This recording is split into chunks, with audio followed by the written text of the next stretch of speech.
Hello, everybody, and welcome back to Awkward Silences.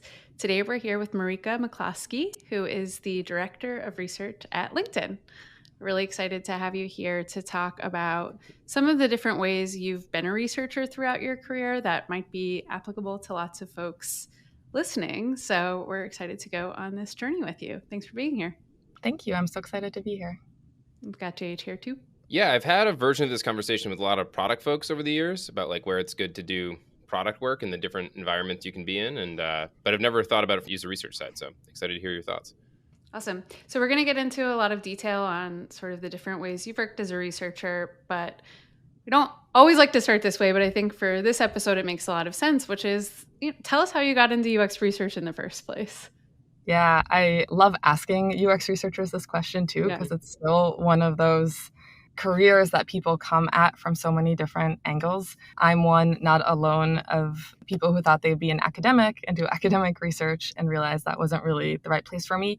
And so while I was in grad school for a PhD, remember finding a job description for a UX researcher out there on the internet and being like, this is it. Like, oh my God, this is like how I get to do research and study human behavior, but apply it to technology. And I already at the time also felt really strongly that technology should help us and should sort of like smooth out life and make life easier and should be accessible to everyone.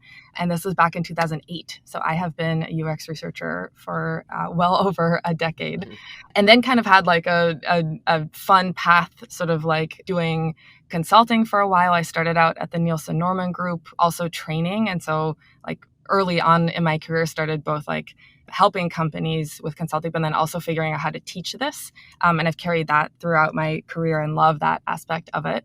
Moved to the San Francisco Bay Area in 2014, lived in Silicon Valley, felt like I should kind of see what it was like to work at a startup and really be part of this.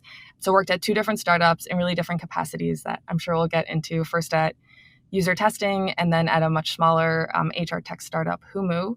And then a little over a year ago, really wanted to work at a bigger company and see what that was like. I also really wanted to get back into management. I love being a director of research, kind of thinking about how to structure a team and what kind of research we should do and how do we partner with different teams, and join LinkedIn.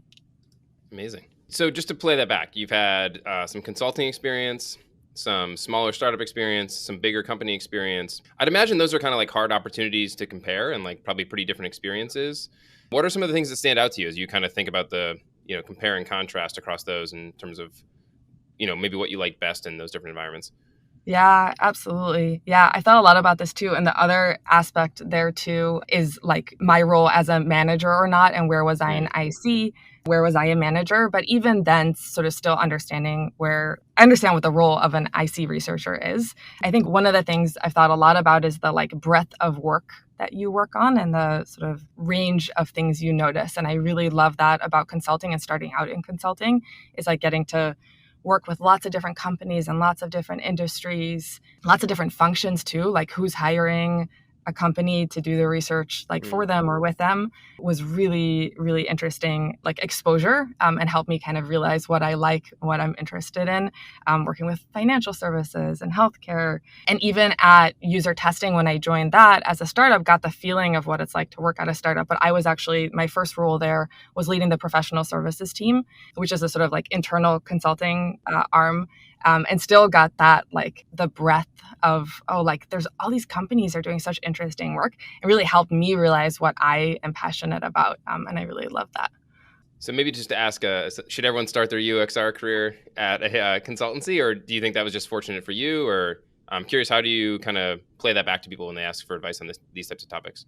Yeah, totally. It is definitely, if you know you love research, but you don't really know where you want to fit or where to do that, it's an awesome experience. I think similarly, like contracting is actually like a perfectly great way. I tell a lot of pivoters to think about it that way. Like if you've had another career, you've done other kind of work, you're pretty sure you want to be a UX researcher, but you're not totally sure where. It's like being a contractor for a while in different companies can also be a really nice way to kind of figure that out. One of the things that is incredible about a larger organization, and actually one of the reasons when I was looking for a new job, not this past summer, but the summer before, one of the things I realized I wanted was more of a support network of peers that do what I do. I also hadn't in like over a decade almost had a boss who knew what I did as like my function. It's like I'd spent so much time in roles where I was the expert in UX research and learned so much from that, but really wanted to go to a place where I had peer directors, where I had the like autonomy to lead a team and sort of make some decisions, but didn't have to be like the one person sort of responsible. And I think that's also true for UX researchers at LinkedIn or companies that have a much more mature UX research practice. We have almost 50 UX researchers at LinkedIn. That's an incredible environment to get started in because you have this huge support network of people who've done this work, who have had their own interesting career paths into it. And so then like I've had to do a lot in my career to find like peers and support and mentors and sort of think about how I want to grow as a researcher. And I see now the people on my team and our broader research org who have so much of that support built in at the company at so many different levels. I think that's really incredible.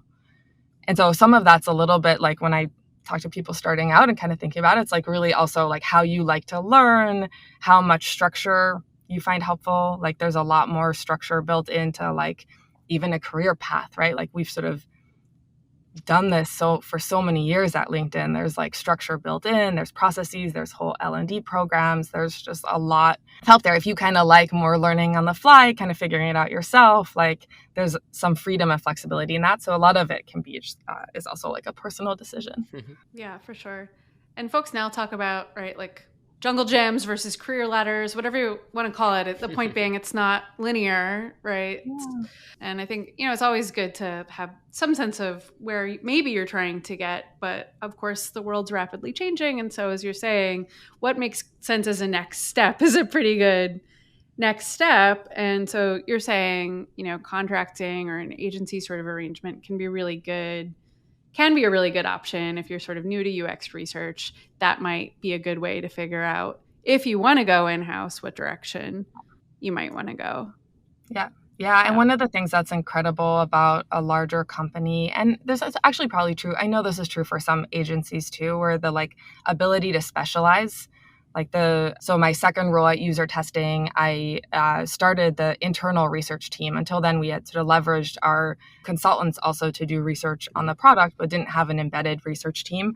And it's like amazing opportunity. It's also like a way better way to do research and product development to have the team internal. And we immediately from the start started that with data science and UX research together. But there's this like, we get to structure it, sort of decide like the format of it. But there was a little bit of like, we all have to do, like there was data science and UX research, but you kind of have to like flex a lot in like kind of work you do. Maybe this quarter we need more prototype testing. Maybe we need a more foundational study, but sort of everyone was focused on every part of our product. And at HR tech startup I went to, I was the one and only researcher. I did whatever was needed at the time.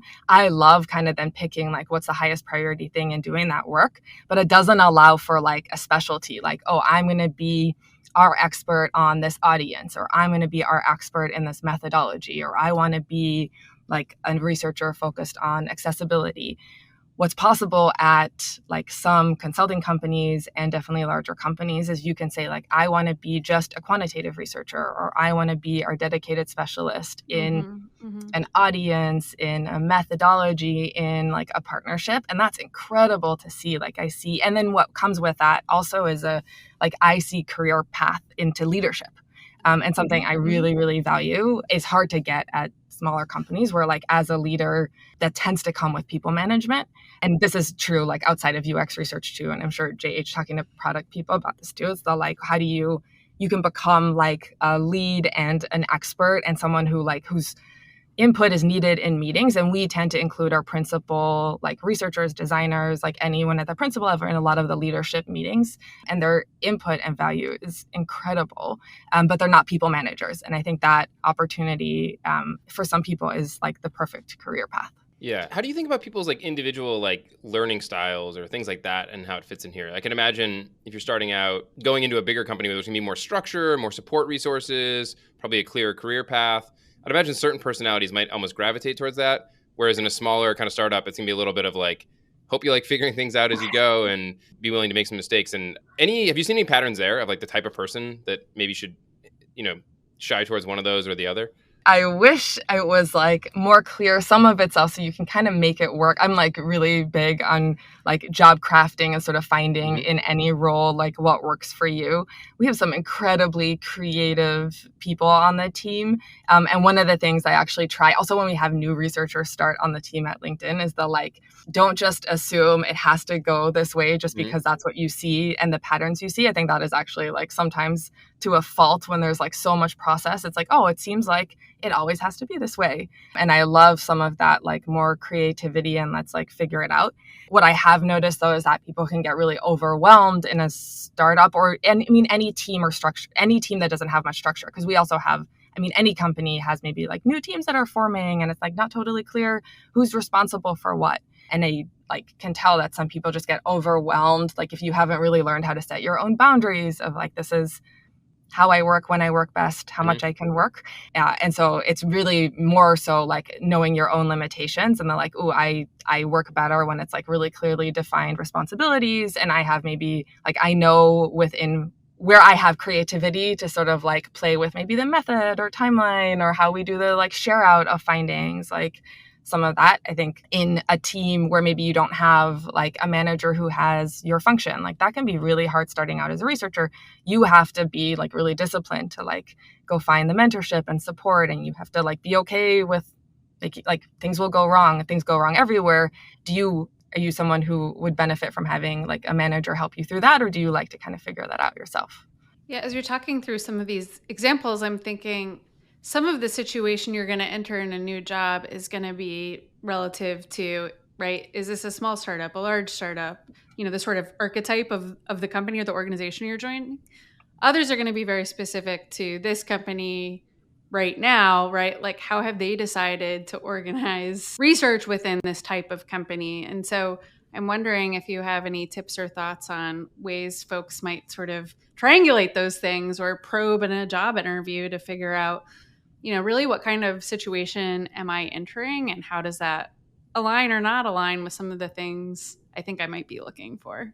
Yeah, that's such a great question. Yeah, totally. And so when I joined Humu, that HR tech startup I went to, I had been a director of research for a while, done like consulting, and then embedded in a product team. I knew I wanted to be on a product team. Like I really love I love how product managers think. I love working with designers and the like iterative nature of like problem solving.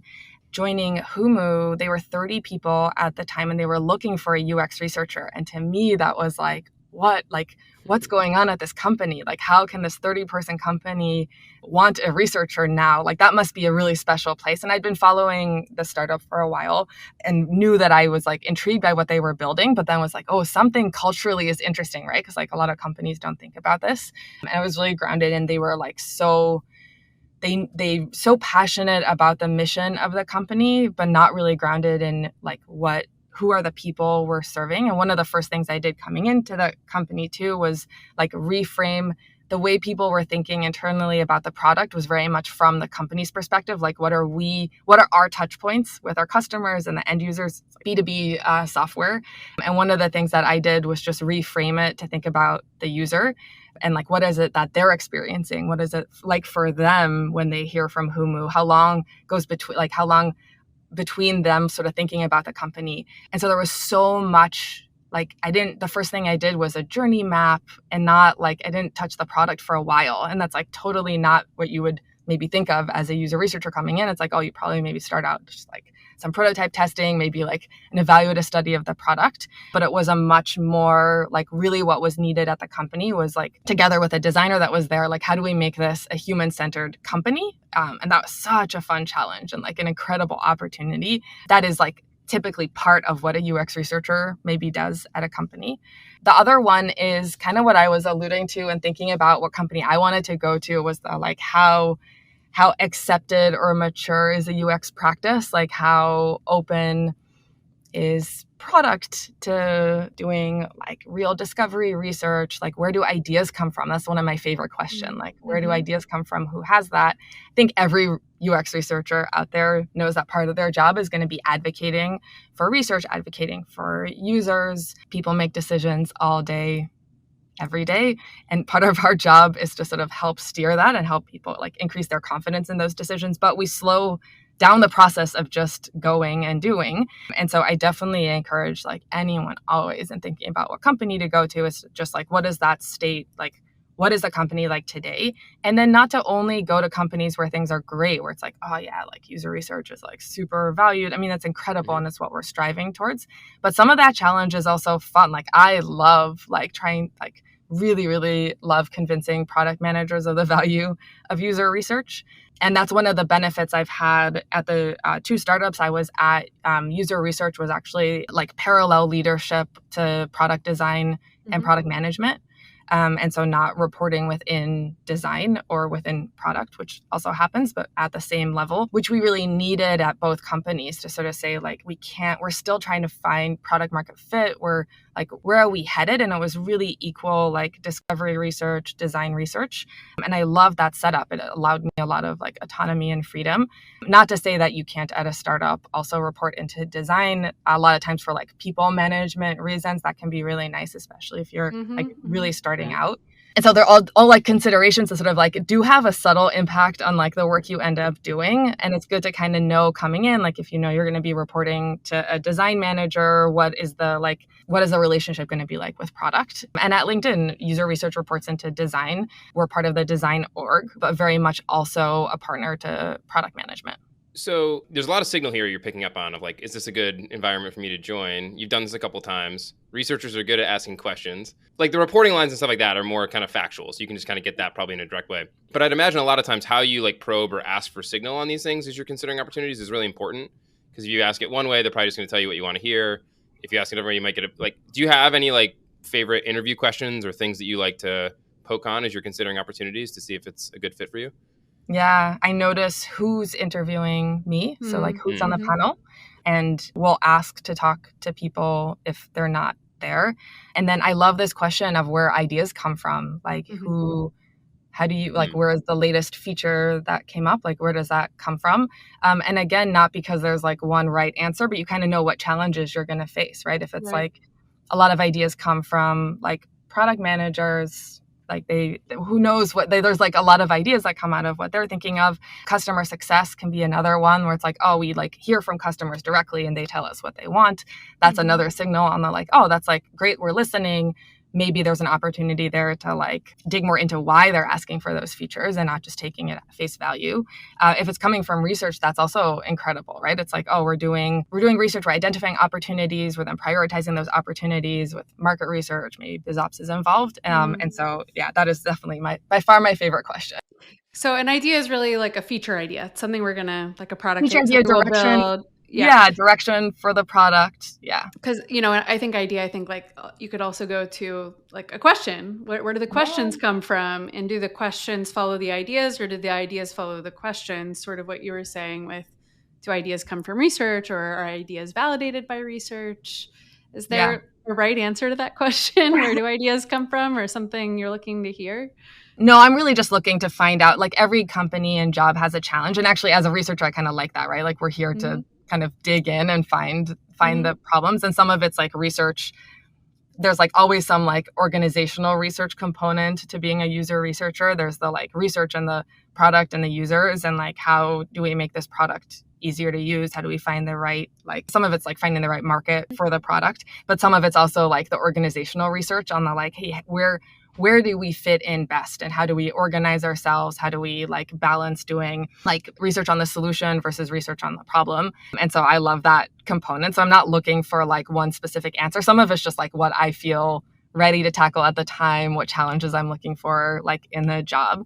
And there's a lot like at a small company, like it also changed. I have noticed it changes, like the organization changes more as the company matures. And so sort of just like being flexible for that to like ebb and flow. I love this idea of also just like asking if it's a question, do we start with questions? Do we start with like solution ideas is such a great one. And I was actually just suggesting this week that we reframe one of our like planning documents to be about questions that we're asking, we like frame it as the research that we're going to do. We frame it as the research we're going to do as like, oh, I'd love to actually just see the question. Like, what's the question that we have as a team? Like that's so much like it sparks so much. Yeah. Or what's the insight? Like we were trying to use a solution for an insights repository for a while, and the way it was built, there was no way to frame insights in the context of like insight or question category. You had to tie it to feature ideas, and obviously you could, frame, could play with that and make it work, but just like interesting right. How endemic that is to how orgs sort of function sometimes. I really like the way you're framing this in terms of, you can probe on this, get some signal, and it's going to help you understand the challenges or opportunities in this role.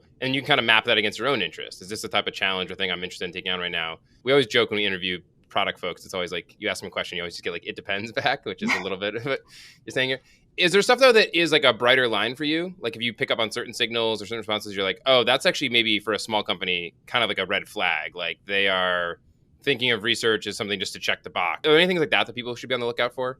Yeah, I would even be willing to reframe some of the if they're thinking really narrow. Like I think that narrow idea of what user research can be isn't necessarily a problem, right? But it's like, I think we've now as a field, and this has been like so awesome to watch too, is that like, it's so much more than just usability testing. And even that is super valuable, right? Like if no one has ever just done like what is it actually, like what happens when people use this product and how do we where can we remove friction is like hugely valuable. But as a job, like always just doing usability testing, that's valuable. It's super helpful to have researchers supporting designers who are doing the design work. That's also something where as a researcher, you can help teach designers, help sort of oversee some of that work and kind of set that up. Like at LinkedIn, we have this as a scalable program where we do a lot of prototype testing. We'll do live product usability testing, but it's not the work that the what we call embedded researchers who are on a product team do. I think if that is solely the job is just making sure that the product and solution works well, I think that can actually be a great place to start. And for some people, they love that. And that can be also in a bigger team can be a job where it's your job to measure the experience. That becomes a really difficult challenge. I think as long as there's openness to it growing and being more, right? So it's how okay, so let's say we do that and we sort of set this up as a program, what else, who will be interested, who will listen, who will I have meetings with, I think is another one, who do you have access to? Because I think you could grow that to be let's actually measure the experience over time. Let's measure and compare it to competitors. There's so much we can do to improve the product, even if it's just focused on the solution and the product we have today. But as you do that, you're going to learn about things that could be we could expand it. It could be more how do we grow the breadth of the product? And it's if it really just seems like that is totally in a different place, if there are no researchers, for example, loads of companies, right? No researchers, you're the first one. Do product design and product management talk? What is that relationship like? I think if there's not a good relationship there, that's a red flag. One that I actually think research could come in and help bridge, but you know what you're getting into and facing. Yeah. We've hit some of these, but I wonder if we can dig a little deeper into some of the things people might care about when and we're framing this very much as, you're looking for a new role, which makes sense. But to your point, maybe even things you can try to make happen in your existing role or just have in mind for whenever your next step occurs. But let's say you want to have an impact. I know, who doesn't want to have an impact, right? But this is something that you're hearing a lot with research teams now, right? Because it went from fighting for a seat at the table, fighting to exist, to, that's decently established in a lot of companies anyway. But now it's, how do we show that we're having an impact? How do we have more of an impact? Yeah. So you're someone that's impact driven. What do you want to think about in terms of what kind of organization and what kind of role is going to be a good fit for that? Yeah. Ooh, such a big one to unpack. I'll start with my situation now at LinkedIn, super mature company. We're about to hit 20 years. It's been around for a long time. The research team has been around for, I think, at least 12 years. So we're sitting on a lot of insights. And I lead our team over our talent solution space. So it's some of our enterprise products. So a lot of like what you know of as LinkedIn is the sort of like the feed, the connections you can make. We also sell products into companies. One of the two products that my team works on is our recruiter product and our LinkedIn Learning. So really thinking about the like employee space. I think in this world, like those, especially a recruiter product that's been around for a really long time, like impact is harder to have on like innovation and let's change it. But we are trying to like change behavior. Like I love this, like we're trying to help people hire more equitably. And like we're big on skills first hiring and salary transparency. And how do you like bring in people to a company for the right reasons and then create these incredible, how do you like set people up for career growth? And it's like a lot of like behavior change. And to me, like the impact there can also be, it's pretty incremental. It's like, how do we as research help like change behavior in our customers? And so I have like in other parts of our organization, it's really clear on like, oh, have we like impacted the roadmap? Have we changed direction? It's like, we're really slowly trying to change direction. I still, in every role I've looked at, sort of look at if we're helping a team and bet on a team and they want more of us, that's a really good signal. If it's like, ooh, we're like embarking on a new project and we don't have a user researcher available and they're like hungry for it, it's like a really, really good signal that we're like doing something and helping move the product along. Sounds like at a sort of mature, 20 years, definitely very mature in terms of, startups, company, they might have a well understood mission or like very clear, priorities in terms of where do they want to make an impact. And you might be able to step into that, recognizing the change you're going to make might be small and incremental, but really adding up to something that is known and established. As opposed to if you're like, let's say, taking a job at an agency, working for lots of different clients, that's clearly going to be a different kind of impact, right? You're sort of spreading your impact across multiple organizations. Yeah, they also tend to want, like, I think you, with each project, like as an agency come in and like you're sort of promising to find something big. Like you're coming in saying like, ooh, either no one has looked at this or they need an outsider's perspective. They need someone. It's like, in some ways, like not that it's always controversial, but it's sort of like meant to have like really challenge a lot of assumptions. And I think what I'm noticing now at LinkedIn too is that like every research study provides value. Like there's always something we learn. It's not that it's always going to be mind blowing. I sometimes like there's this expectation that like every research study is going to like totally change how we think. It's like actually like it's okay if it sort of like moves us along and increases our confidence in the direction we're going, or it's sort of like a lot of actually also what we deal with now is like risk management. It's like, ooh, how much we're trying to push, but we don't want to push too much. We're like all of a sudden like we don't want to harm the experience, right? So like we need to keep our like paying customers able to use the product if we're changing something. Like we work in a marketplace where there's like job seekers and hirers. And I like as a consultant, you come in, you're like, here's my big findings. And here's how like we want to change your understanding of this user group, or we want to change, like these are all the changes you should make to the product to have impact. And even at like it happens at every company, but at user testing and at Humu, there were lots of opportunities to like teach people something new about an audience, right? It's like, oh, you don't know about this audience. And so there's these like big studies that like take a while. One of the reasons at Humu, like actually one of the struggles I had over time, like I was there for 2.5 years, we were still leveraging insights from a year and a half ago on like our core audience because it was such a foundational study that was like so helpful in like that like really deep understanding and who we're doing this for. At a small company, that was sort of like there wasn't like another big foundational study to go do yet because we're still leveraging it. Whereas the incredible thing at a company like LinkedIn is like there's never ending amount of research and work to be done. And so we are picking up work now. We're picking up product work on research and leveraging research from 3 years ago, which is like incredible that there's like enough continuity that people remember that that's there and we can like leverage those insights. The like primary research on the project is also still here and there's still enough to do and more to do. And I love that. And so there's like, oh, well, like, let's go look here or let's like steer you into like this team. Nice. What about some of the other dimensions? So we talked impact. When you talk about kind of like autonomy and flexibility, You had touched on this a little bit of, you have some people on the team at LinkedIn are still very creative and proposing changes and stuff. How does that vary depending on the kind of the company or the environment you're in?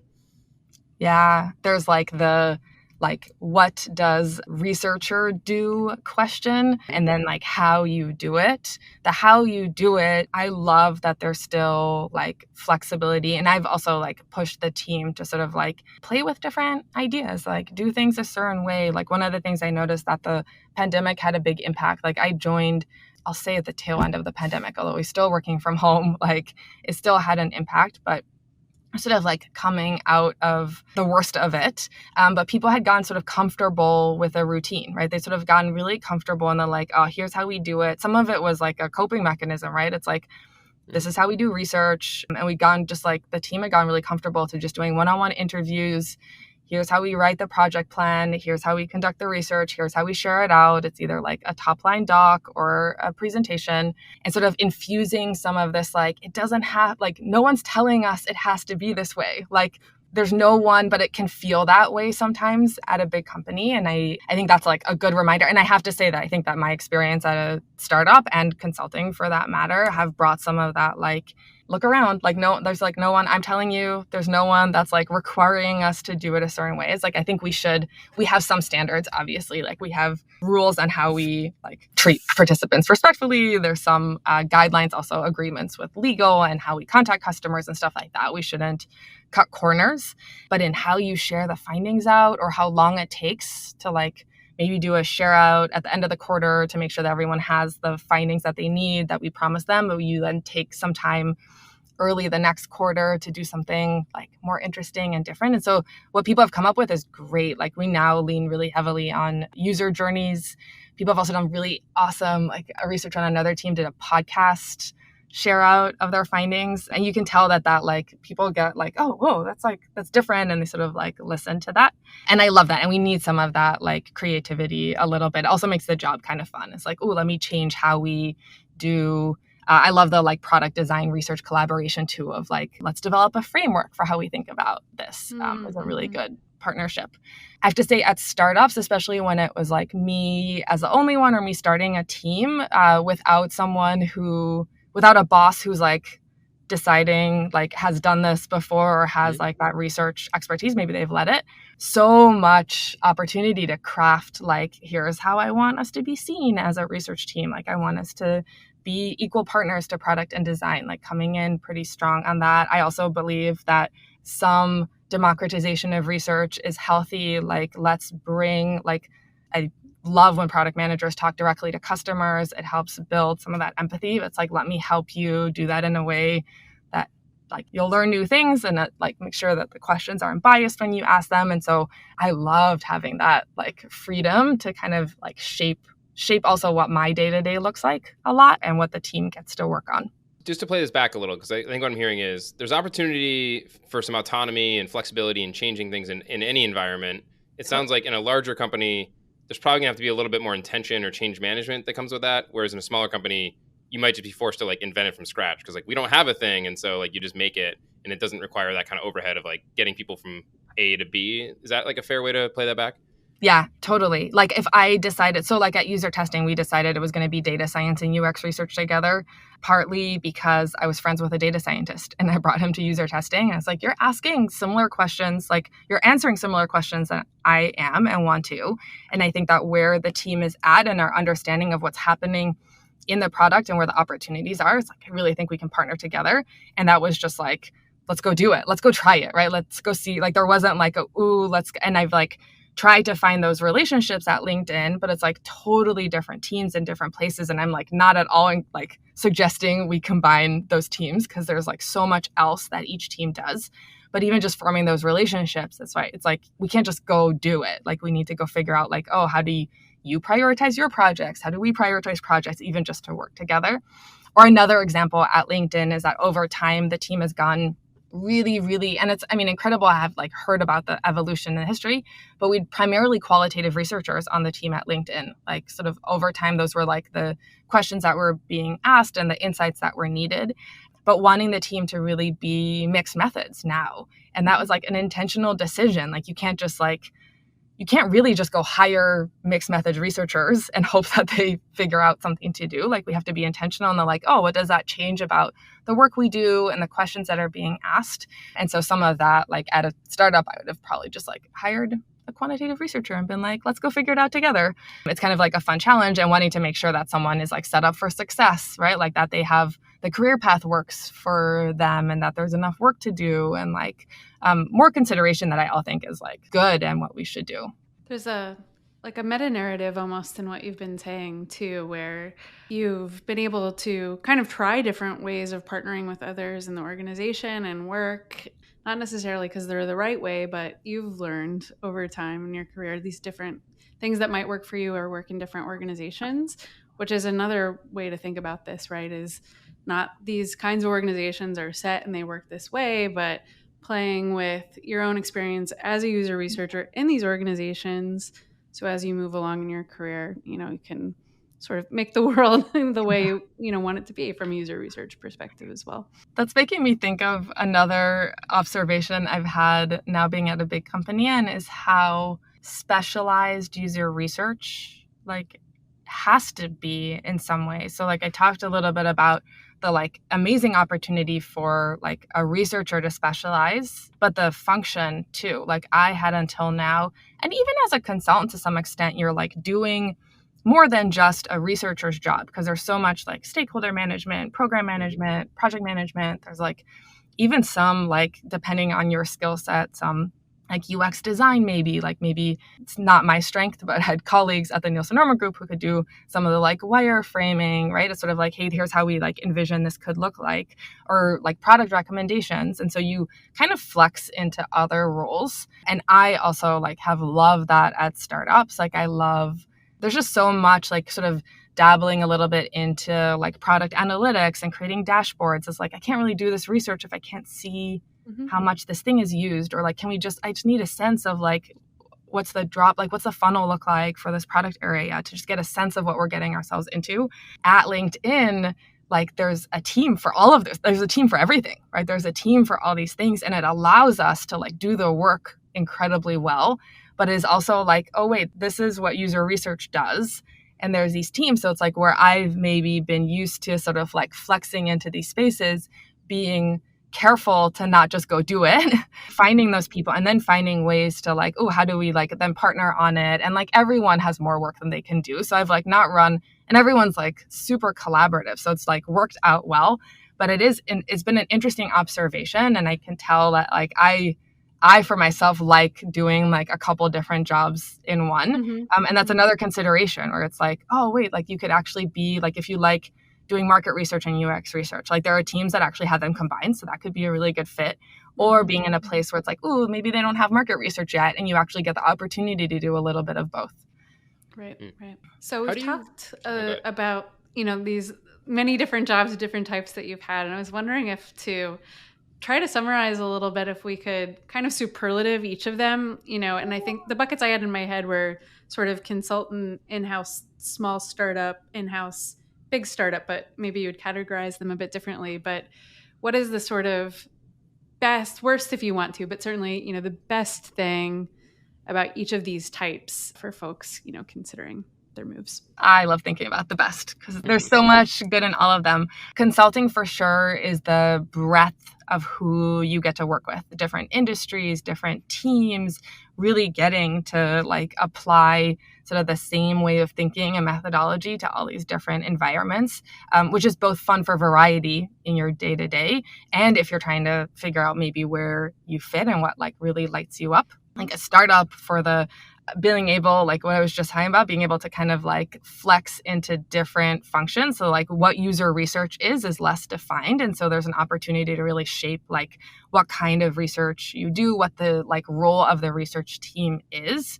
So a lot more like job crafting and flexibility there. I think also some like really big, meaty unknowns at a startup, which is really fun. And then at a big company, the ability to like specialize and go deep, opportunity to be like an individual contributor leader is incredible. And then all the like support and other teams, like we didn't even really get super deep in, but having like a team like research ops and design ops, but also having like a really mature data science team to partner with. And so there's just the like depth that you can go in is really incredible.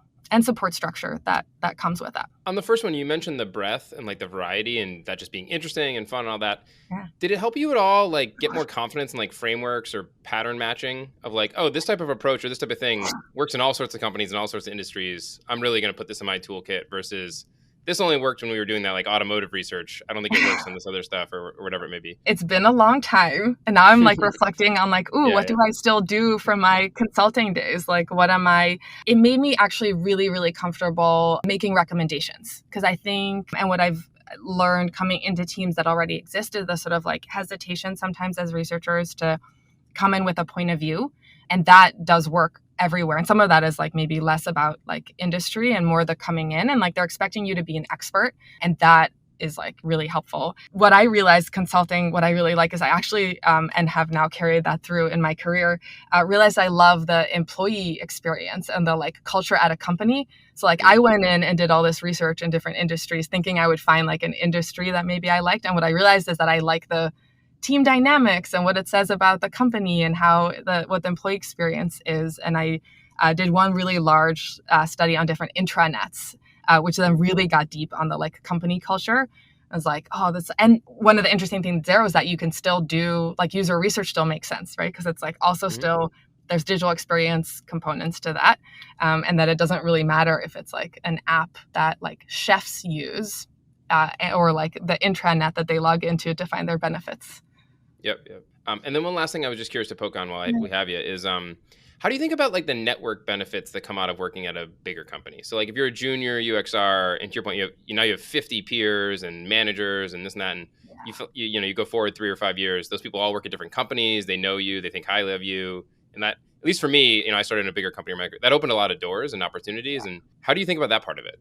Yeah, I think that's incredible. Yeah, and I'd only touched on the like network you have when you're there and the support you have there, but absolutely. And user testing was a startup, and it's still now like a lot larger, but it was about 100 people when I started, and there were a lot of researchers in our professional services team. Like I had a team of 30, and even that, like I've seen so many of them connect in future jobs, which is so nice, and like stayed in touch with a lot of researchers from there, and so had a little bit of that benefit of the like, you end up in different places. And it's like, it's fun to have that, like, what is it like there? Like someone went into game design and game research. And it's like, it's like so fun to hear what that's like and just like learn more about that experience.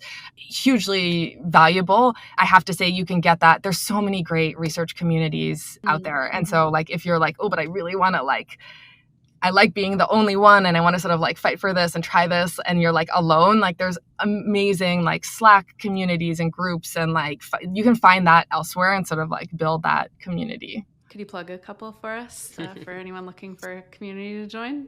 Oh, wow. I'd probably say Hexagon UX is one of my favorite, or the Research Ops group, as started for ops, but I love thinking that way, but both of those are incredible communities with people looking to like learn from each other. I think that's what's totally so great about them. Yeah. Awesome. It's been so great to have you. Thanks for joining us. Thank you so much for having me. Yeah, this is great.